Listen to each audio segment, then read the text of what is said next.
Welcome to the Deep Sight Podcast channel. I am your navigator through time, Lawrence Stardust. In our previous two episodes, we did two very interesting things.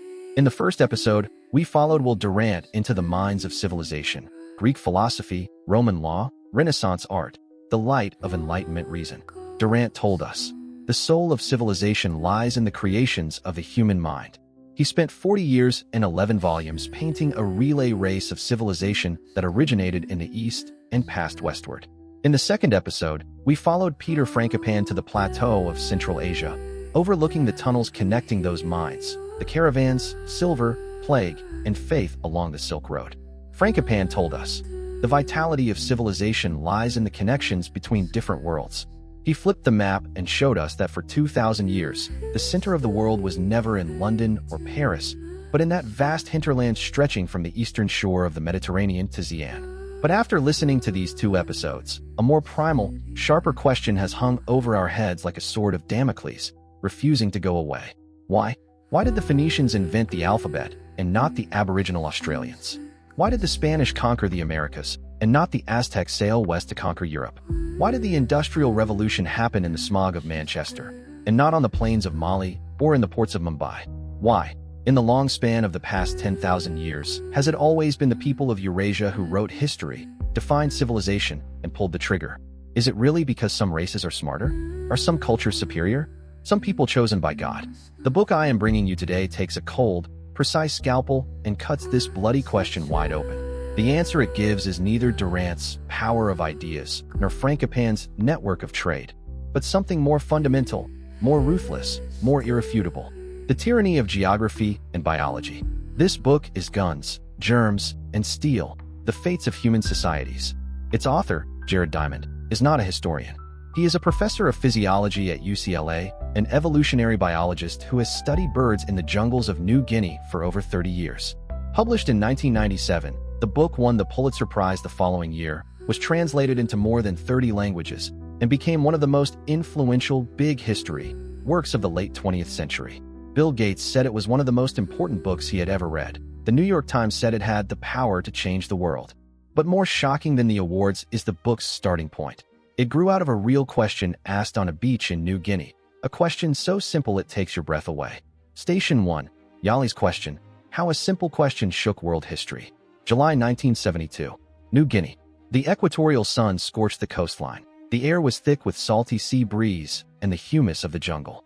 Jared Diamond, then a 35-year-old evolutionary biologist, was there studying bird evolution. He sat on the beach chatting with a New Guinean politician named Yali. Yali looked at the white American scholar before him and suddenly asked a question. That question, like a bullet, has traveled through 50 years of time and space and still echoes today. Why is it that you white people developed so much cargo and brought it to New Guinea, but we black people had little cargo of our own? In Diamond's original text, cargo refers to modern industrial products, metal tools, machinery, ships, clothing, books, medicine, all the material symbols that make up modern civilization. Behind Yali's question lies the cruelest, most persistent inequality in human history. Over the past 10,000 years, human societies on different continents have developed worlds apart.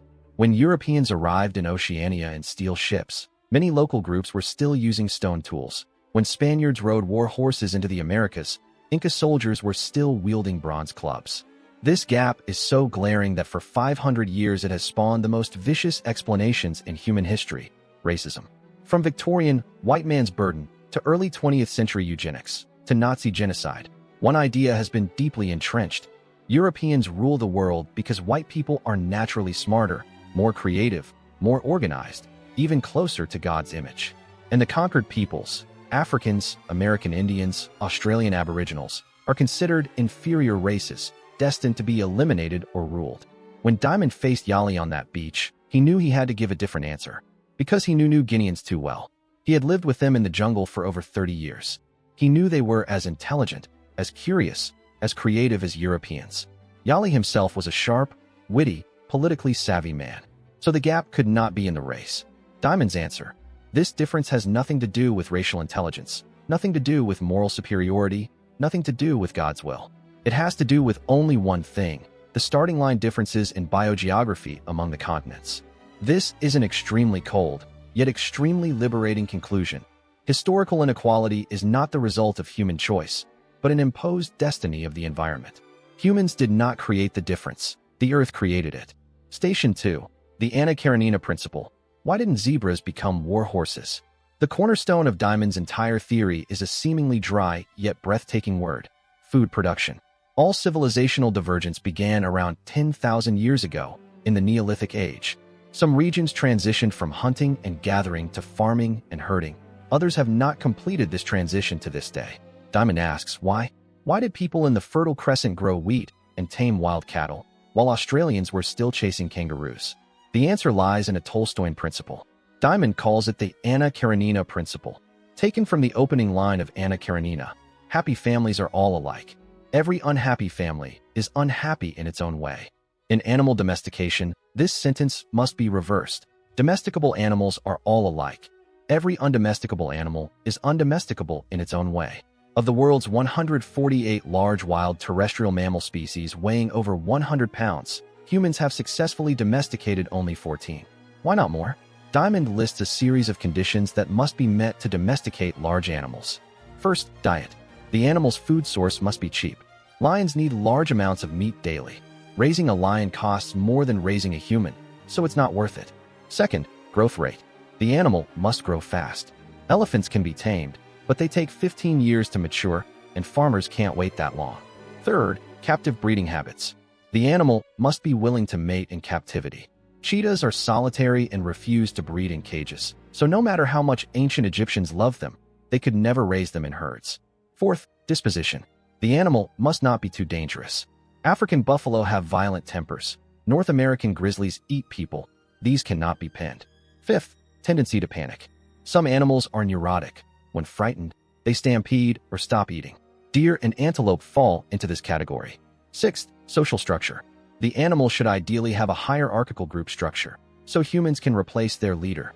Horses, cattle, and sheep all have this trait. When you screen with these 6 criteria, you discover a shocking fact. Eurasia is uniquely blessed. Of the 14 domesticated large mammal species, 13 had wild ancestors distributed only in Eurasia. Sub-Saharan Africa had only one, the donkey, and the Americas, after the arrival of Homo sapiens, had hunted to near extinction the horses, camels, and giant ground sloths that were candidates for domestication. By the time Columbus reached the Americas, the Indians had no horses to pull plows, no cows to milk, no camels to ride, no pack animals. Their agriculture remained trapped at the limit of human labor. Australia fared even worse. This continent separated from other land masses tens of millions of years ago. Its mammals are mostly marsupials, none of which meet domestication conditions. So Australian Aboriginals never developed agriculture, not because they weren't smart, but because nature didn't deal them the cards. This is the cruelty of the Anna Karenina Principle. To domesticate an animal, you must satisfy all conditions simultaneously. Failed just one, and the result is 0. Eurasia didn't try harder. It was simply luckier. Station 3. The hegemony of wheat. Why did some plants conquer the world? The same applies to plants. Diamond points out that the agricultural revolution was not the sudden inspiration of some genius, but the inevitable result of the characteristics of wild plants themselves. Of the thousands of wild grass species on Earth, only a few had the potential to be domesticated into crops. What conditions must an ideal crop meet? The seeds must be large, to provide enough calories. Yield must be high, to justify the labor. The growing cycle must be short, so farmers see returns within a year. It must store easily, to survive the dry season. It must be self-pollinating, to preserve desirable traits. Now look at nature's unfair distribution. In the Fertile Crescent of Eurasia, today's Iraq, Syria, and southeastern Turkey, nature was generous to the point of envy. Wild wheat, wild barley, wild peas, and wild lentils grew everywhere, with large grains, high yields, easy harvesting, and easy storage. Even better, genetic mutations in these plants meant their seeds did not fall off when ripe. Wild grains naturally shed their seeds to disperse offspring, and this mutation happened to allow humans to harvest them on a large scale. So the rise of agriculture here was almost inevitable. Around 8,500 BCE, people in the Fertile Crescent began cultivating wheat. Food surpluses appeared, populations exploded, specialized divisions of labor were born. Some farmed, some fought, some made tools, some pondered the gods. Writing, technology, the state, all the building blocks of civilization fell like dominoes. But look at other continents. The Americas had maize, but wild maize ears were finger-sized. The domestication process was 100 times more difficult than wheat, taking thousands of years. Moreover, maize lacks lysine and tryptophan, two essential amino acids for the human body, and must be eaten with beans to achieve nutritional balance, adding complexity to agriculture. Although the Americas had potatoes and quinoa, overall, the variety of domesticable high-yield crops was far less than in Eurasia. Africa's sorghum and pearl millet could be cultivated, but their yield and nutritional value were inferior to wheat. Australia lacked even decent wild grass species. Aboriginals never crossed the threshold of agriculture. Diamond coldly concludes, food production is the first fork in the road of history. Once a society steps onto the train of agriculture, population density increases, food surpluses emerge, specialized division of labor appears, technological invention accelerates, written records are born, and centralized states form. This is a one-way street. And those societies that didn't board the train were left behind forever. Station 4. The Axis of Continents. How geography directed the spread of technology. But inventing agriculture isn't enough. It has to spread. And the speed of spread depends on a factor we never noticed, the axis orientation of the continent. This is one of the most original and jaw-dropping discoveries in Diamond's book. Eurasia is horizontal, with an east-west axis. From Portugal to China, from Spain to Korea, it lies roughly at the same latitude. This means similar climates, sunlight, seasonal changes, and rainfall patterns. Wheat spread east from the Fertile Crescent to India and west to Europe. Horses spread south from the steppes to the Mediterranean, all without crossing insurmountable ecological barriers. Agriculture and technology spread across Eurasia like wildfire. Chinese papermaking could reach Samarkand, then Baghdad, then Spain. Indian numerals could reach Arabia, then Europe. But Africa and the Americas are vertical, with north-south axes. From North Africa to South Africa, you must cross the Sahara Desert, tropical rainforests, different daylight periods, and different pest and disease systems. Mexican maize took thousands of years to spread north to the American Southwest, because each latitude was an ecological threshold, different temperatures, different daylight lengths, different soil pathogens. The llama was domesticated in the Andes but could never travel south to the Argentine pampas suitable for its propagation, because tropical rainforests lay in between. Africa's Bantu people invented agriculture in West Africa, but their southward expansion stalled for centuries before the equatorial tropical rainforest, because the climate there was unsuitable for their crops. Diamond calls this the continental axis hypothesis. It explains why technological accumulation in Eurasia snowballed, while technology in other continents stalled, broke, and was lost again and again at ecological boundaries. Horizontal continents facilitate exchange. Vertical continents create isolation. Geography thus silently directed the fate of civilizations. Station 5. The Revenge of Germs. The Conquerors' deadliest weapon wasn't guns. Now let us return to that bloody historical scene. In 1532, 168 Spanish soldiers under Pizarro, facing tens of thousands of Inca troops, captured the Inca Emperor Atahualpa and destroyed an empire of millions. We usually credit guns and steel. The Spanish had arquebus, steel swords, and iron armor. The Incas had only bronze clubs and cotton armor. But Diamond reveals a more terrifying, more hidden truth. What truly killed the Indians was not swords, but germs. Because Eurasians had long lived with domestic animals, cattle, pigs, chickens, ducks, horses, sheep, camels, they had been infected by and evolved resistance to a whole suite of deadly infectious diseases: smallpox, measles, influenza, plague, tuberculosis, whooping cough. Over thousands of years, survivors acquired antibodies, even carrying germs as biological weapons. But Americans had never domesticated these large mammals. Their immune systems were utterly unprepared for these germs. When Columbus set foot on the New World, he brought not civilization, but biochemical catastrophe. Diamond describes the scale of this disaster in detail.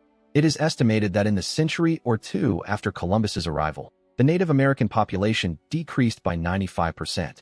In the years after Cortez arrived, smallpox burned through Tenochtitlan like wildfire. The Inca Emperor Atahualpa himself likely died of smallpox, and his empire had already been disintegrated by disease before engaging the Spanish in battle. Even more cruelly, the spread of germs didn't require face-to-face contact. One infected Indian could pass smallpox to an entire village, the village to the tribe to the empire. By the time Pizarro reached Peru, the Inca Empire had already been torn apart by smallpox and civil war. Diamond says guns and steel were only the appearance of conquest. Germs were the Eurasians' true secret weapon. And this weapon was inadvertently forged when they began domesticating animals 10,000 years ago. Domestic animals were breeding grounds for germs. Dense agricultural populations were highways for germ transmission. Agricultural societies acquired immunity after paying a huge death toll, while hunter-gatherer societies had never experienced this selection. This is the most chilling passage in the book. The cruelty of history stems from biological accidents. Europeans did not conquer the Americas with superior genes, but with dirtier germs conquering a cleaner continent. Station 6. The Polynesian Natural Experiment. The same seed, different soil. To further prove environmental determinism, Diamond offers a near-perfect natural experiment, the Polynesian Islands. Between approximately 1200 BCE and 1000 CE, Austronesian peoples set out from Taiwan, China, in canoes and dispersed across every corner of the Pacific. They carried the same language, the same culture, the same technology, settling on thousands of islands from Hawaii to New Zealand, from Easter Island to Melanesia. But different islands gave them completely different fates. On the Chatham Islands of New Zealand, the settlers became the Moriori. The climate was cold, agriculture was difficult, and they regressed to a hunter-gatherer lifestyle with sparse populations, simple technology, and no organized warfare. On New Zealand's main islands, the settlers became the Maori. The climate was mild, sweet potatoes could be cultivated, populations were dense, and they developed complex agriculture, metallurgical technology, and powerful tribal military organizations. In 1835, 500 Maori arrived at the Chatham Islands on European ships. They faced a Moriori society of only 2,000 people with no experience of war. The result was a one-sided massacre. The Maori killed hundreds of Moriori within days and enslaved the survivors. The Moriori and the Maori had been the same people less than 1,000 years ago. Their genes were identical, their culture shared the same source. But differences in the geographical environment, soil fertility, climate, domesticable crops, shaped them into completely different societies. One became the conqueror, the other the conquered. Diamond uses this example to prove eloquently, it is not race, not culture, but environment that shapes destiny. Station 7. The emergence of technology. Invention is not the mother of necessity, but the daughter of supply. Diamond also challenges a common sense we deeply believe. Necessity is the mother of invention. No, he says, invention is often the daughter of supply, the product of curiosity and play, only later discovered to be useful. Edison invented the phonograph thinking it would record last words. He never imagined it would become a music player. The Wright brothers invented the airplane without envisioning it would carry millions of passengers. The history of technology is full of invent first, find a use later examples. So why do some societies invent more and others less? The answer returns again to food production. Only agricultural societies have food surpluses, enabling them to support inventors, craftsmen, and scientists who don't farm. Only dense populations generate enough demand and competition to drive technological iteration. Only writing can record and transmit knowledge, allowing later generations to stand on the shoulders of their predecessors. Diamond discusses the spread of writing in detail. Only a handful of societies independently invented writing: Sumer, Mexico, China, Egypt. Most societies acquired writing through blueprint copying or idea diffusion from other societies. And the prerequisite for the spread of writing was geographical connection. Because of Eurasia's horizontal axis, the alphabet spread from Phoenicia to Greece, from Greece to Rome, and from Rome throughout Europe. Mayan writing in the Americas, because of the vertical isolation of the continent, never reached the Inca Empire in the Andes. The formation of states follows the same logic. The population density and wealth accumulation produced by agriculture gave rise to bureaucracies, standing armies, legal codes, and taxation. Hunter-gatherer societies could form tribes at most. Agricultural societies could form chiefdoms. Intensive agricultural societies could form states. Diamond points out that in 1492, the entire Americas had only two true empires, the Aztec and the Inca, while Eurasia had dozens. This was not because Americans lacked political wisdom, but because their agricultural foundation was not strong enough. Station 8. Why Europe and not China? The optimal fragmentation principle. Diamond uses geographical determinism to answer a question that has puzzled countless people. Why did modern science and the Industrial Revolution occur in fragmented Europe and not in long-leading China? His answer points again to the map. China is the giant of East Asia. The Yellow River and Yangtze River basins are connected into one piece, surrounded by mountains and oceans, naturally suited to unification. This was a huge advantage. The Grand Canal, the Great Wall, unified writing and weights and measures, a vast bureaucratic system, all allowed China to lead the world during the Tang and Song dynasties. While Europe was still groping in the darkness of the Middle Ages, China already had movable type printing, the compass, gunpowder, and ocean-going treasure ships. But unification also has a fatal weakness. One wrong decision can break the entire country. In the 15th century, with a single order, the Ming Emperor burned Zhenghe's treasure fleet and halted ocean exploration. The court could ban maritime trade, close the country, suppress commerce, because there were no competitors. China's naval technology was locked down by a political decree. When the Portuguese rounded the Cape of Good Hope, the Chinese had already voluntarily withdrawn from the oceans. Europe was completely different. It is a peninsula fractured by the Alps, the Pyrenees, the Rhine, and the English Channel. Greece, Italy, France, Germany, England, Spain, dozens of nations competing, warring, and learning from one another. Columbus's plan to sail west was rejected by Portugal. He could turn around and persuade Spain. Galileo was tried by the Pope. He could flee to the Netherlands and continue his research. Gutenberg invented the printing press in Germany, and within decades it spread throughout Europe. One nation's folly could be offset by another nation's wisdom. Competition produced diversity. Diversity produced innovation. Diamond calls this the optimal fragmentation principle, fragmented enough to produce competition, yet connected enough to spread technology. Europe happened to be in this sweet spot.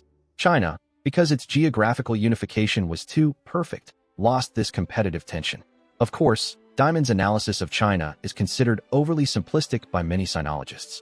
They point out that China's backwardness cannot be blamed solely on unified geography, but involves complex factors such as fiscal collapse, population pressure, bureaucratic rigidity, and intellectual traditions. But Diamond's core insight remains powerful. Geography shaped political structure, and political structure shaped the environment for innovation. Station 9, a dialogue of three keys. On what level do we explain history? At this point, let us place the three books side by side and see how they illuminate and complement one another. Will Durant's The Story of Civilization is a vertical key. He takes you into the mines to see how Greeks debated justice in the Agora, how Romans weighed power in the Senate, how Renaissance painters captured the play of light and shadow on canvas. He believes that the difference between civilizations lies in the depth of thought, in how humans ask, "Who am I, and how should I live?" Peter Frankopan's The Silk Roads is a horizontal key. He takes you to the plateau to see how caravans connected Constantinople and Chang'an, how silver flowed from China to Europe, how plague consumed half the world along the Mongol relay network. He believes that the difference between civilizations lies in the position of connection, in whether you stand at a node or on the edge of the trade network. And Jared Diamond's Guns, Germs, and Steel is a foundational key. He pulls you back to the Neolithic age 10,000 years ago, points to a field of wild wheat, and says, "Look, everything began here." He believes that the difference between civilizations lies in the luck of geography, in whether the earth beneath your feet gave you domesticable seeds and docile beasts. These three keys do not contradict one another. They simply open different doors and enter different floors of the same building. Durant is on the top floor, seeing how humans decorate the halls of civilization with thought and art. Frankopan is on the middle floor, seeing how different rooms exchange goods and letters. Diamond is in the basement, seeing whether the building's foundation is sunk in granite or quicksand. Without the foundation, the corridors of the middle floor have nowhere to rest. Without the corridors, the decorations of the top floor cannot spread. Without the soul of the top floor, the foundation and corridors are merely cold stone. Only together do the three books compose a complete picture of history. Station 10. When any key is gripped too tightly, it becomes a shackle. But the greatness of a book lies not only in what it illuminates, but also in what shadows it casts. Guns, Germs, and Steel has been accompanied by fierce debate from the day it was published. It has changed the way countless people see the world, yet it has also triggered the most persistent and intense controversies in the historical community. Today, we turn our spotlight from praise to questioning, from what Diamond got right to what Diamond left out. Because any key, when gripped too tightly, becomes a shackle. Station 11. Human agency. Are we merely marionettes? The most fatal controversy of Diamond's theory is that it almost eliminates the subjectivity of human beings in history. In Diamond's narrative, humans are not creators, but products of the environment. Moses, Confucius, Newton, Einstein. These names that shine with the light of free will are compressed in his book into functions of geographical variables. Ancient Greece invented democracy not because the Athenians suddenly had an awakening about liberty, but because they lived on a fragmented peninsula that fostered a topography of city-states. China chose unification not because of the inspiration of Confucian thought, but because the Yellow River Basin required collective water control under geographical pressure. This explanatory power is so strong it is suffocating, yet so cold it is despair-inducing. Historian James McClelland, in the Western intellectual tradition, sharply points out, if everything is geographically determined, then what is the meaning of humanity's intellectual history, religious history, art history, those chapters about faith, love, beauty, and transcendence? Why did the same geography of the Fertile Crescent give birth to Jewish monotheism, but not the scientific revolution? Why did the same geography of Europe have no industrial revolution for 1,000 years after ancient Greece, only for it to explode in 18th century Britain? Geography provides the stage, but the script is written by humans. Diamond explains the size and shape of the stage, but often pretends the script does not exist. Station 12. The oversimplification of China. Is unification truly the original sin? The crudeness of Diamond's analysis of China is the focal point of sinologists' criticism. He attributes China's modern backwardness almost entirely to unified geography. Because it was too easy to unify, there was a lack of competition, so one mistake ruined everything. But this conclusion cannot withstand scrutiny. First, China's unification was never a monolith. The China of the Tang and Song dynasties was commercially prosperous, technologically explosive, and intellectually active, with an openness far exceeding that of contemporary Europe. Song dynasty overseas trade ranged from Southeast Asia to East Africa. The port of Quanzhou was as bustling as Venice. If unification necessarily leads to stagnation, how do we explain the glory of the Song? Second, Diamond ignores the complexity of institutional evolution. The Ming and Qing closure to the outside world was not merely the result of geography, but the product of multiple games involving fiscal systems, silver dependence, ideology, the Huai distinction, and geopolitics, northern nomadic threats. The termination of Zheng He's voyages was not an emperor's whim, but the combined result of the unsustainable cost of the tribute system, opposition from the civil official class, and pressing northern border crises. More importantly, Diamond does not explain. If unification is the grave of innovation, why is unified China today more radical in technological innovation than some fragmented parts of Europe? Geography has not changed. What changed are institutions, policies, and human choices. This shows that geography is the background, but not destiny. Historian R. Bin Wang argues in China Transformed that the great divergence between China and Europe occurred after the 18th century, and the key variables were not geography, but the geographical distribution of coal, the resource plundering of colonial empires, and the differences in financial systems.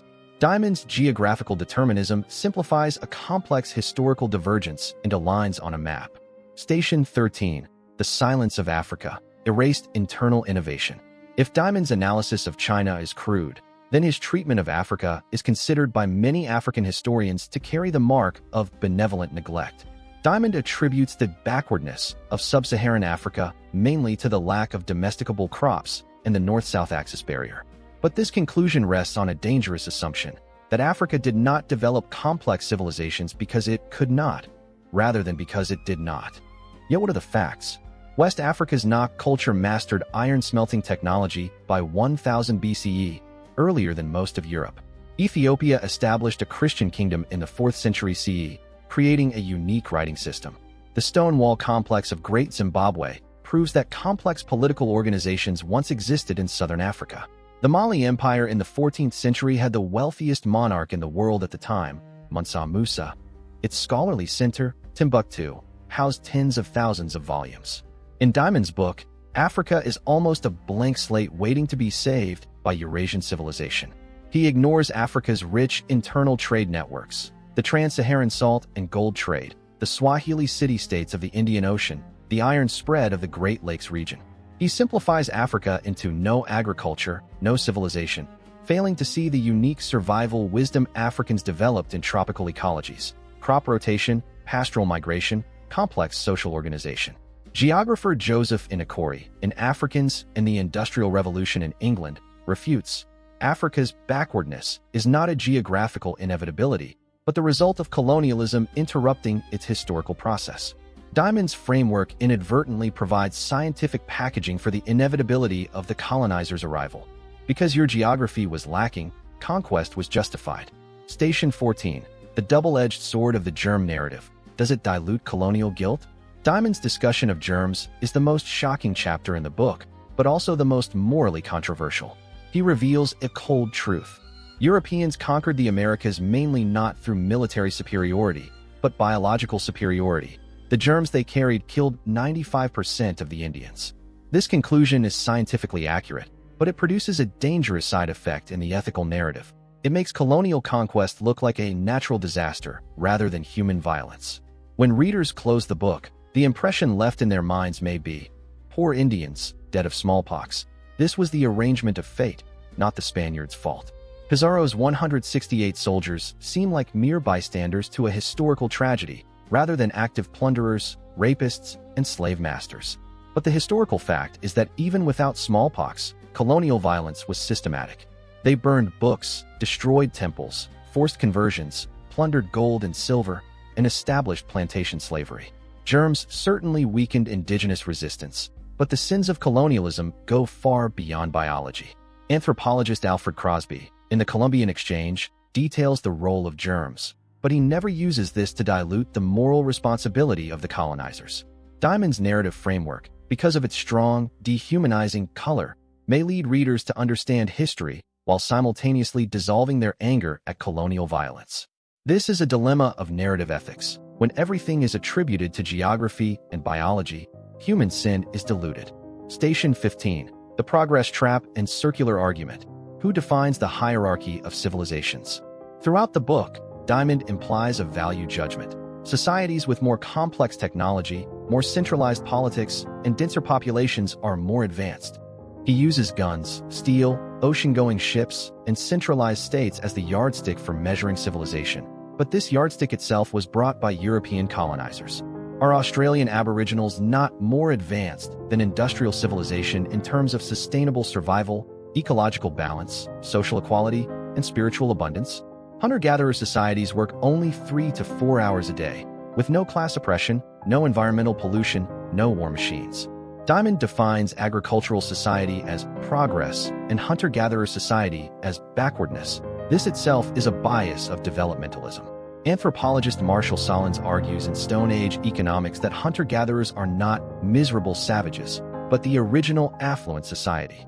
They have ample food, abundant leisure, and equal interpersonal relationships. The agricultural revolution brought not liberation, but enslavement, longer working hours, worse nutrition, more serious disease, and more unequal societies. Although Diamond opposes racism, he accepts the logical framework behind racism. Civilizations have highs and lows, development has a direction, and Europe is at the front. He simply replaces racial superiority with geographical superiority, but superiority itself is not questioned. Furthermore, some methodological scholars point out that Diamond's research suffers from the suspicion of circular argument. His logical chain is, Eurasia leads because agriculture is developed, because domesticable species are abundant, because geographical conditions are good. But asked in reverse, how do we know that the distribution of domesticable species is natural and not historically constructed? Did Diamond select his criteria with a purpose? He saw the result first, the world pattern of 1997, then looked back for causes 10,000 years ago. This is a typical teleological view of history, using present results to explain past causes. If history could be replayed, would societies with identical geographical conditions necessarily follow the same path? Biologist Stephen Jay Gould once proposed the thought experiment of replaying the tape of life. If life were allowed to evolve again, would the result be the same? His answer was no, because contingency plays a huge role in evolution. Similarly, if the Neolithic age were replayed, would the Fertile Crescent still be the first to invent agriculture? Perhaps a drought, a plague, or a chief's death would change everything. Diamond believes too much in the inevitability of history and underestimates the power of contingency. He convinces us that history is a science, but history may be more like the weather. You can explain large-scale patterns, but you cannot precisely predict the next storm. Station 16. The blind spot of a biologist's perspective. Finally, we must discuss the perspective limitations brought by Diamond's academic background. Diamond is an outstanding evolutionary biologist and ornithologist. He studied bird reproduction in New Guinea for 30 years. This experience gave him unique insight, but also unique blind spots. Biologists are accustomed to seeking laws and mechanisms. Bird migration, plant growth, disease transmission, all follow quantifiable natural laws. But when Diamond applies this methodology to human society, he tends to treat humans as just another animal, seeking underlying logic of environmental pressure, resource competition, and gene transmission. But humans are not birds. Humans tell stories, build myths, die for abstract ideas, create the Mona Lisa and the Ninth Symphony, and rebel against the tyranny of geography for the sake of justice. These dimensions have almost no place in Diamond's framework. Sociologist Charles Tilly, in Coercion, Capital, and European States, shows the complexity of state formation. Economist Douglas North, in Institutions, Institutional Change and Economic Performance, proves the key role of institutions. Philosopher Isaiah Berlin reminds us that the core of human history is value choice rather than environmental determination. These are all dimensions that Diamond's biogeography cannot digest. Station 17. After the controversy, how to use this hammer. Necessary, but not sufficient. Having said so much in criticism, should we throw guns, germs, and steel in the trash? Absolutely not. The greatness of this book lies precisely in its daring to pose a question too big to ignore and to give an answer too hard to dismiss. It is like a hammer that smashes the hardest logical shell of racism. It shows us that beneath heroes and ideas, there is a harder floor, the floor of geography and biology. Ignore this floor, and any historical explanation is a castle in the air. But we must learn to use this hammer correctly. Diamond provides necessary conditions, not sufficient conditions. Geography determines whether civilization can develop, but not how civilization does develop. Wheat can feed populations, but cannot determine whether those populations establish democracy or despotism. Horses can accelerate communication, but cannot determine whether the content of that communication is philosophy or superstition. We should treat Diamond as a foundation surveyor, not a building designer. He tells us where the granite is and where the quicksand is, but how to build the house, which way the door faces, what color the lights are. Those are matters for humans themselves. Station 18. Under the tyranny of geography, seeking human dignity. Back on the beach in New Guinea, Yali's question still hangs in the air. Diamond gives us a framework for answering it anew, but this framework needs to be revised, supplemented, and questioned. Geography is indeed tyrannical, but it is not the only tyrant. Institutions, culture, contingency, and human choice are equally protagonists on the stage of history. Durant gives us awe at the depth of civilization, Frankopan gives us wonder at the connections of civilization, and Diamond gives us humility before the weight of geography. But only when we place all three together, acknowledging the constraints of geography, the vitality of connection, and the radiance of thought, can we say, we understand a small part of history. The most profound revelation of Diamond's book may not be that geography determines everything, but that recognizing the constraints of geography is precisely the beginning of humanity's struggle for freedom. Because we cannot choose where we are born, but we can choose how to live on this earth. When we see poverty in Africa, we should think of the lack of domesticable native crops, of how colonizers' straight-line borders tore apart ethnic groups.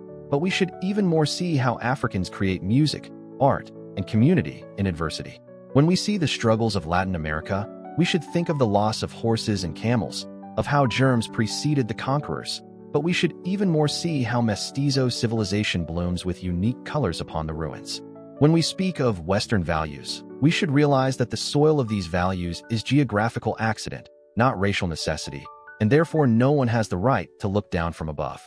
In today's era of identity politics, civilizational conflict, racial tearing, and immigration crises, Diamond's reminder is like a bitter but healing medicine. The differences in human societies are first not differences of culture, nor differences of institutions, but differences of starting lines. Understanding this is not to excuse historical injustice, but to make more just judgments today.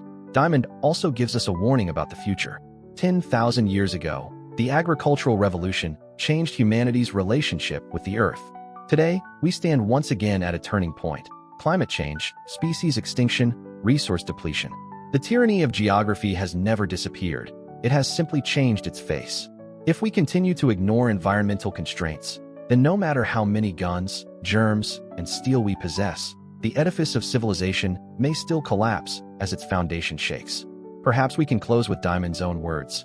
The history of human societies can be studied scientifically, just like the history of dinosaurs. This is not a denigration of the humanistic spirit, but a respect for complex reality. But after respecting reality, we can still choose. Choose to transcend geography with thought, to correct luck with institutions, and to constrain steel with morality. Thank you for listening to today's deep reading. Taking books as a mirror, we can know wisdom. Taking history as a mirror, we can know rise and fall. I am Lawrence Stardust. See you next time.